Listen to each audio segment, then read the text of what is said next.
Ça y est, c'est Noël, vous avez vu, les 4 bougies sont allumées. Ça veut dire que bientôt c'est Noël. Ah oui, c'est dans quelques jours. Dans combien de jours? 3, 2, 1. Ça y est, c'est bientôt. 2, 3, bravo, c'est dans 3 jours. 1, 2 et 3. Lundi, mardi et mercredi. Et à Noël, on offre des cadeaux. Vous avez vu le beau cadeau qu'il y a là? Il y en a 2 autres là. Il y a plein de cadeaux. Et puis, tu n'as pas vu tout ce qu'il y a sur la table en plus. Hein? Il y a plein de cadeaux. Dites-moi, est-ce que ça vous fait plaisir quand vous recevez un cadeau? Oui. Alors, non, attendez, une question plus compliquée. Est-ce que ça vous fait plaisir de recevoir n'importe quel cadeau? Oui. Pour tous les cadeaux? Alors, quand est-ce que ça fait moins plaisir? Ah, voilà. Attends. Quand c'est un cadeau que j'aime pas, ça fait pas plaisir. Quand c'est un cadeau de fille, j'aime pas. Quand c'est un cadeau de fille, alors là...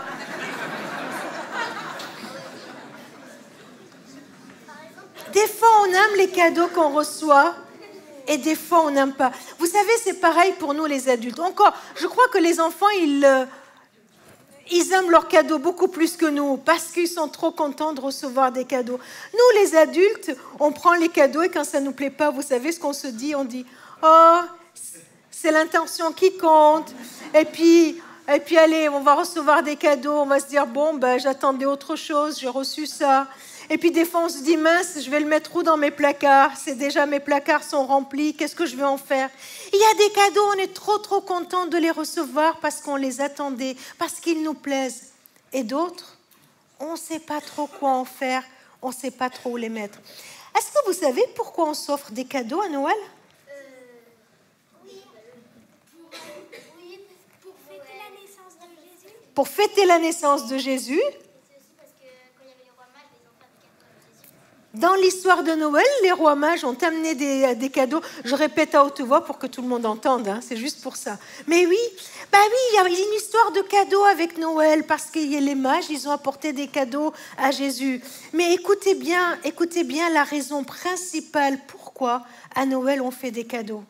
À Noël, on se fait des cadeaux parce que Dieu lui-même nous a fait le plus beau, le plus précieux des cadeaux. Il nous a donné Jésus. Noël, c'est Dieu qui nous donne à nous tous, à vous les enfants, mais aussi à chacun d'entre vous qui est dans cette salle, même à ceux qui nous écoutent là sur Internet. À chacun d'entre nous, il nous offre un cadeau. Et ce cadeau qu'il nous offre, c'est Jésus. Il nous offre Jésus. Il nous donne un cadeau magnifique, un cadeau extraordinaire, un cadeau tellement précieux. Il nous donne Jésus. Vous savez quoi? C'est un peu comme les cadeaux qu'on reçoit à Noël. Parfois, on peut être trop content de le recevoir, de l'accueillir, et d'autres fois, un peu moins. Vous allez voir maintenant comment le premier Noël, c'est-à-dire il y a plus de 2000 ans, comment les uns et les autres ont accueilli Jésus, comment ils ont reçu ce magnifique cadeau que Dieu nous fait. Écoutez bien ce qu'ils vont nous raconter.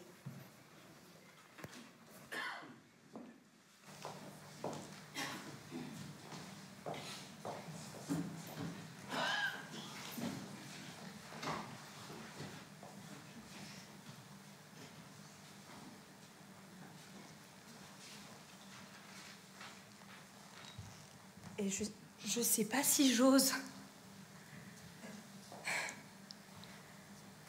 Vous allez peut-être me prendre pour une folle.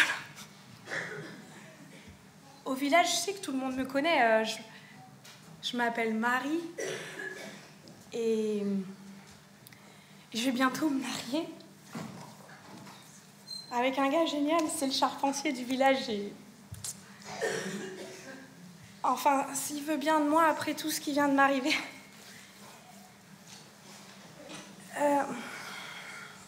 C'est un peu gênant. Enfin bon, à un moment donné, tout le monde va le savoir, alors.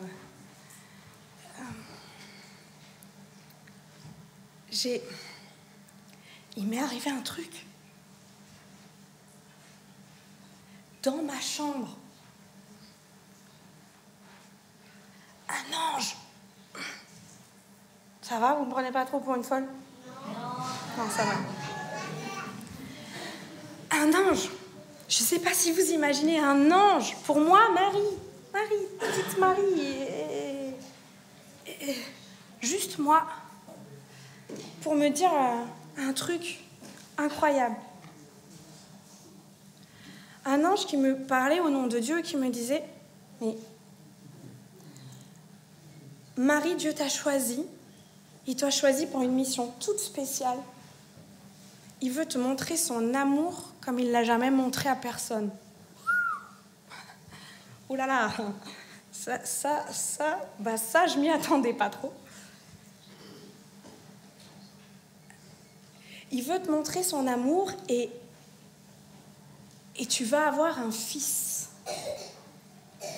Un fils qu'on appellera le fils du Très-Haut. Oui, le fils du Très-Haut. Et il sera même roi pour toujours.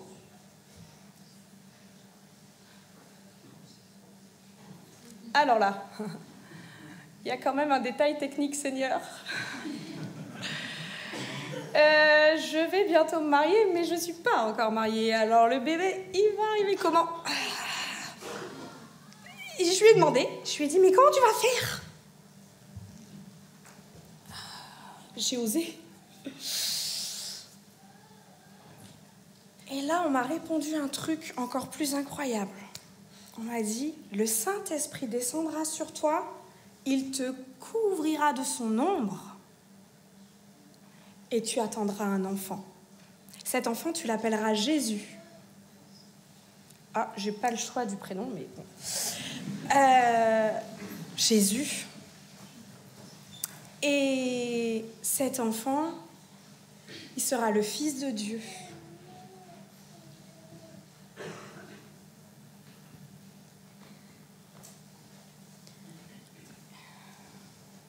Que va faire Marie?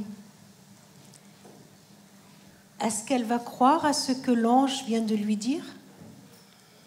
C'est tellement bizarre. Et puis c'est impossible. Et puis que va penser Joseph? Que vont penser les autres? Ah, c'est sûr qu'on va se moquer d'elle.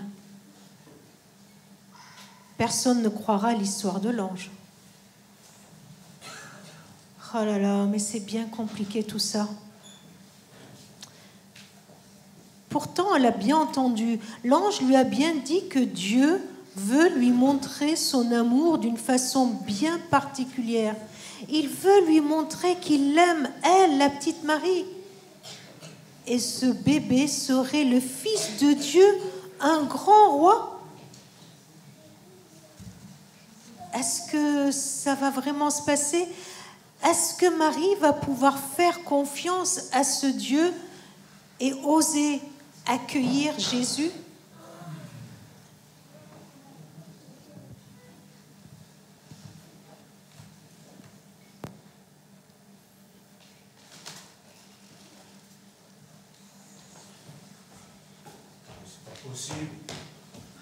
C'est pas possible, mais depuis quand les gens mènent un mouton dans leur auberge, dans une auberge, quoi? Sérieux, quoi, j'en peux plus. Bon, j'ai pas le temps. De toute façon, j'ai pas le temps. C'est la folie, les enfants, j'en peux plus. Depuis quelques jours, l'empereur Auguste a déclaré le recensement et des gens viennent de partout. Ils viennent du sud, du nord, de l'est, de l'ouest. J'ai jamais vu autant de monde. Et puis, ils viennent, vous savez où ils viennent? Ils viennent à Bethléem, c'est un petit village, il n'y a personne. Et dans mon hôtel, on est quoi? On est 2-3 à travailler, donc... Je dois tout faire, je cours partout, j'en peux plus, les gens, mais en plus c'est la folie, les gens ils respectent rien, c'est n'importe quoi. Et là, la dernière fois, un jeune couple est venu, ils étaient tout gentils, les pauvres, et la jeune fille, elle était enceinte. Alors, quand je vous dis enceinte, voilà, c'était, elle aurait pu naître là, elle aurait pu naître devant moi, ça m'aurait même pas étonné, quoi, c'était n'importe quoi. Et vous savez quoi? Ils sont venus, ils m'ont demandé une chambre pour la nuit. Mais sérieux, mes petits, ça. Vous savez pas ce qui se passe ici? C'est la folie, les gens arrivent de partout, je n'ai pas de place, je n'ai pas de chambre pour vous, je n'ai pas de lit. Je peux même pas leur offrir une couverture. Honnêtement, je peux même pas m'occuper d'eux. Et sérieusement, j'en ai marre. Oh là là, notre aubergiste, il est bien occupé par tout son travail. Il est pris par tout ce qu'il a à faire. Il court dans tous les sens. Il est fatigué, il n'en peut plus. C'est vrai que son auberge est pleine. C'est vrai que toutes les chambres sont pleines. Un peu comme sa vie, un peu comme toutes ses journées. Pas de temps, pas de place. Qu'est-ce qu'il va faire? Est-ce qu'il fera de la place dans sa vie pour accueillir Jésus?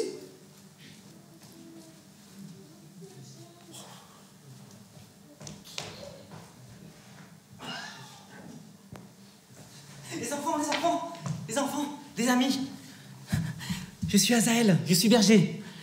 Il m'est arrivé quelque chose de fou, quelque chose d'extraordinaire. Je vous raconte? Je vous raconte? Comme d'habitude, j'étais dans le champ, je surveillais le bétail, et d'habitude, personne ne fait attention à nous. Nous, on est bergers, hein, tout le monde s'en fiche, personne ne nous parle. Mais ce soir-là, dans le ciel, il y avait un ange pareil de lumière. Et il m'a fait peur au début. J'ai eu peur, mais il m'a dit, n'aie pas peur, je viens vous apporter une bonne nouvelle. Je viens vous apporter une bonne nouvelle. Le Sauveur arrive. Là, dans la ville de David, il arrive. Le Seigneur est né. Le Christ, le Sauveur. Et il s'adresse à moi, simple berger, alors que personne ne nous parle d'habitude. Et là, il continue et il me dit, pour reconnaître le Christ, il arrivera, ça sera un petit bébé recouvert d'un drap et il sera posé dans une mangeoire. Et là, autour de l'ange, il y avait une troupe qui commençait à chanter les louanges de Dieu. Gloire à Dieu, au plus haut des cieux.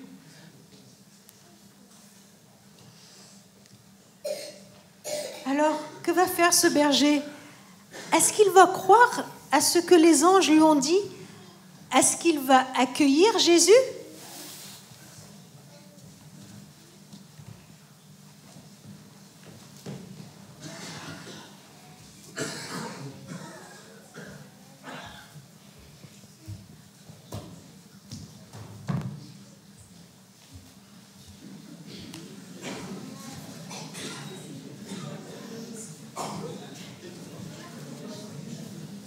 Je soupçonne que vous m'avez reconnu. Je suis Hérode. Hérode le Grand.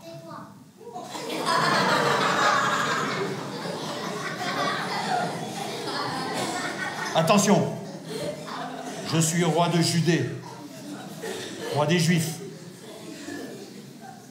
J'ai dû lutter pour montrer que le plus grand, le plus fort, celui qui règne en maître sur ce pays, c'est moi.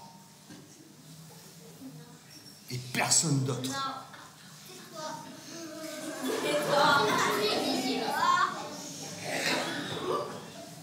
Un jour, j'étais dans mon palais, comme ça, tranquillement, chez moi, Jérusalem, et des gens bizarres, des savants, sont venus me voir et m'ont posé cette question.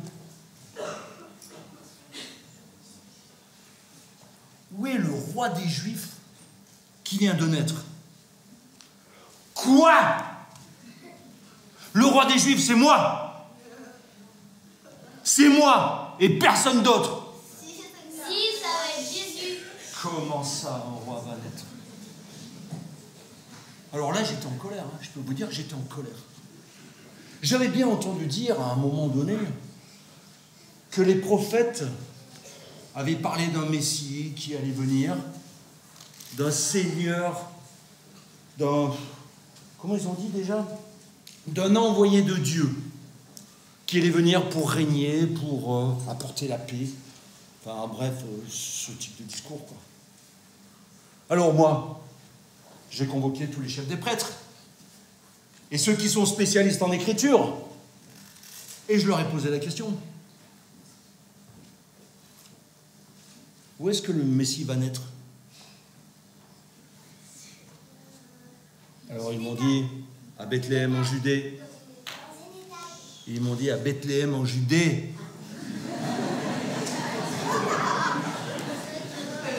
Et ils m'ont même lu un texte. Alors je vais essayer de m'en souvenir parce que... Bethléem, oui.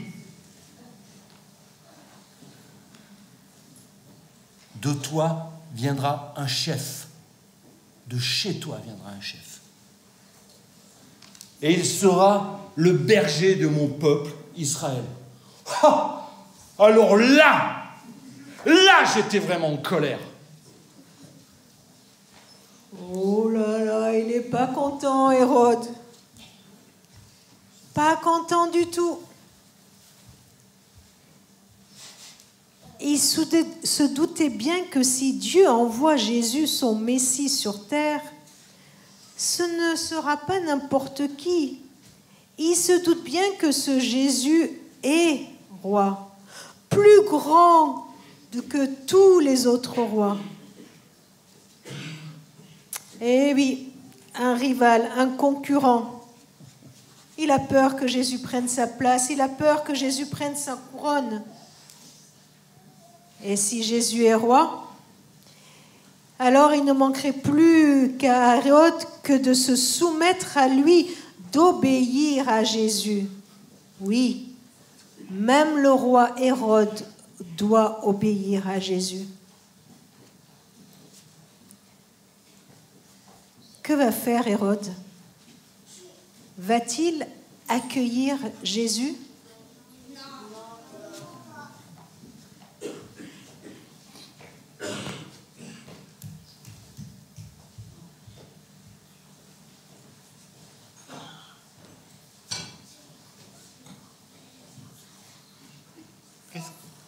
Est-ce que vous savez qui je suis? Je suis un des mages qui était dans le palais d'Hérode. Mais je me suis trompé d'adresse. Il n'était pas là. Vous savez qui c'est que je cherchais? J'ai suivi l'étoile, la nouvelle étoile. Elle annonçait l'arrivée du roi. Mais il n'était pas là. Quand je suis sorti du palais d'Hérode, je l'ai vu à nouveau. Et là, je l'ai bien suivi. Je l'ai bien regardé. Je ne l'ai pas lâché du regard. Je l'ai suivie et elle s'est arrêtée là. Vous savez où elle s'est arrêtée? Où ça? Au-dessus de Jésus. Au-dessus de Jésus. Et là, avec moi, qu'est-ce que j'avais? Des cadeaux dans mes bagages. Est-ce que vous savez ce que j'avais, les enfants?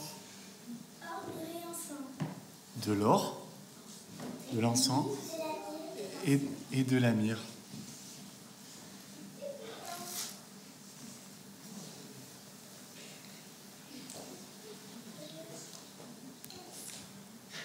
Que va faire ce mage? Est-ce qu'il va entrer dans la maison où se trouvent Marie, Joseph et l'enfant Jésus? Est-ce que c'est bien sûr que c'est ce bébé qui est le roi qui va nous apporter la paix comme les prophètes l'ont promis? S'ils se trompaient, pourtant l'étoile les a bien guidés jusque-là. Et ça correspond tellement à ce que les prophètes avaient annoncé.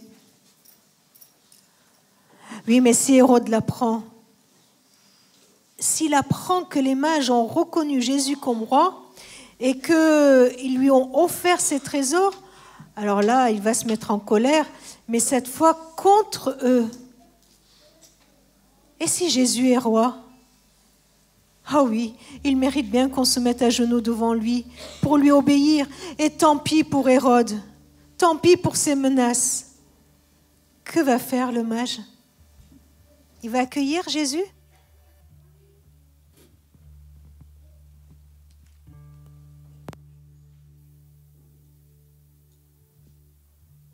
Vous avez vu ce qui s'est passé, hein? Il y a eu, on va dire les noms des 5 que vous avez vus. Il y a eu Marie, après c'était le berger, non, l'aubergiste, le berger, Hérode et le mage. Dites-moi, Marie, c'était pas évident pour elle d'accepter d'accueillir Jésus. Pour que Marie puisse accueillir Jésus, il fallait qu'elle accepte ce qu'on lui disait. Il fallait qu'elle fasse quoi? Réfléchissons un peu. Il fallait qu'elle fasse quoi pour accepter Jésus dans sa vie, pour accepter ce qu'on lui disait? Il fallait qu'elle fasse confiance. Confiance. Je ne sais pas si vous vous ressemblez un peu à Marie. Il y a des promesses que Dieu nous donne. Il y a des versets qu'on a lus dans la Bible. Il y a des choses que nous savons de Dieu. Et pourtant, il faut lui faire confiance. Quand Dieu nous dit qu'il ne nous laissera jamais tomber, alors qu'on est en pleine difficulté, il faut faire confiance que ce que Dieu dit est la vérité. Quand on est triste, quand on ne va pas bien, et qu'on lit dans la Bible que Dieu est notre consolateur, comme on l'a lu, que Dieu est celui qui nous aime tel qu'on est, il faut lui faire confiance. Et quand il y a peut-être nos amis qui ne veulent plus nous parler, quand peut-être ta meilleure copine à l'école, ton meilleur copain au sport, il veut plus te parler. Tu sais même pas pourquoi. Et peut-être que dans ton travail, on te donne de la valeur que par ce que tu fais. Que si ça marche bien, si tu fais des trucs comme il faut, là on te donne de la valeur. Sinon, on t'adresse même plus la parole. Là, il faut avoir confiance en la parole de Dieu qui nous dit que Dieu nous aime et il nous aime tous tels qu'on est. Il faut faire confiance en la parole de Dieu qui nous dit qu'on a de la valeur pour ses yeux, qu'on a de la valeur à ses yeux, qu'on a un grand prix à ses yeux, qu'il nous aime, que tu sois grand ou petit, que tu sois fort, costaud ou faible, que tu aies fait de très bonnes choses, même que tu aies fait des bêtises dans ta vie, même quand tu te fais gronder parce que tu as fait des bêtises, que tu aies de super bonnes notes, ou même si à la fin de ce trimestre, tu n'as pas apporté de bonnes notes. Dieu, il t'aime. Il t'aime tel que tu es. Mais pour accueillir cette parole, pour accueillir cette promesse dans notre vie, il faut faire confiance. Marie, il fallait qu'elle fasse quoi? Ah, j'ai pas bien entendu. Plus fort. Marie, il fallait qu'elle fasse? Et vous savez quoi? Parce qu'elle a fait confiance, en faisant confiance à Dieu, elle a accueilli Jésus. Et qu'est-ce que tu as reçu avec Jésus, Marie? Viens nous montrer ce qu'il y a dans ton cadeau. Viens nous le montrer. Marie, elle a accepté d'accueillir Jésus. Et puis, puisqu'elle a accepté d'accueillir Jésus, waouh, il est beau ce paquet, hein? Il est super beau. En accueillant Jésus, tu as reçu quoi, Marie? J'ai reçu ça.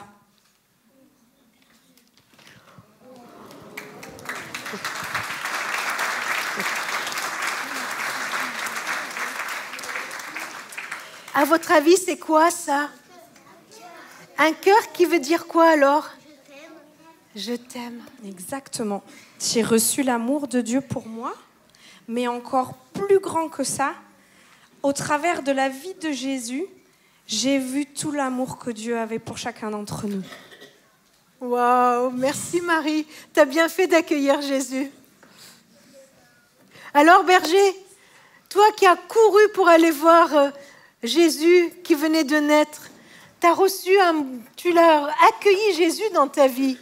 Et quand tu as accueilli Jésus, qu'est-ce que tu as reçu? Qu'est-ce qu'il t'a apporté? Oh c'est quoi ça? C'est de la joie, oui. J'étais personne et Jésus m'a choisi. Quelle joie dans mon cœur. Quelle joie dans mon cœur. Waouh, merci. Merci beaucoup. Et le mage, viens nous montrer, viens nous dire ce que tu as reçu. Le mage aussi, il a accueilli Jésus dans sa vie. Il n'a même pas eu peur du méchant Hérode. Il était méchant Hérode, hein?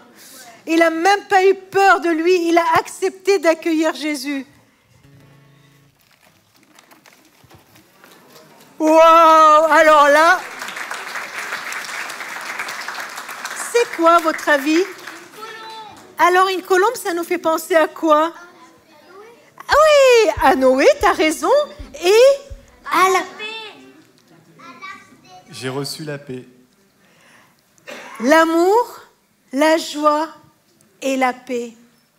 Dans la Bible, il nous est dit que quand on accueille Jésus dans notre vie, nous recevons l'amour, la joie et la paix. Mais pour ça, eh bien, il faudrait qu'on lui fasse de la place. Pas comme l'aubergiste qui n'a pas fait de place dans sa vie. Il faut qu'on lui fasse de la place. Vous savez, moi, je ressemble beaucoup plus à l'aubergiste qu'à Marie, au berger ou au mage, parce que j'arrête pas de courir dans tous les sens. Et des fois, à Noël, on pense plus à tout ce qu'on a à faire, plutôt que de juste s'asseoir 5 minutes et dire « Jésus, je t'accueille dans ma vie ». Parfois, je ressemble aussi à Hérode, parce que j'ai pas envie d'obéir, j'ai pas envie qu'il y ait quelqu'un de plus fort que moi, j'ai pas envie qu'il y ait quelqu'un qui me dise ce que j'ai à faire. Et des fois, on n'a pas envie d'obéir à Jésus, alors on devient comme Hérode. Mais quand on accueille Jésus avec confiance, quand on accueille Jésus parce qu'il s'est intéressé à nous, et quand on accepte de nous mettre même à genoux devant lui pour lui dire « Tu es mon roi, c'est toi qui es mon roi », alors regardez ce verset qui est marqué. Ce que Dieu donne, l'Esprit Saint, c'est l'amour, la joie et la paix. On le lit tous ensemble? Allez. Ce que Dieu, l'Esprit Saint donne, c'est l'amour, la joie, la paix. Et vous les enfants, et vous les adultes, est-ce que nous allons accueillir Jésus dans nos vies?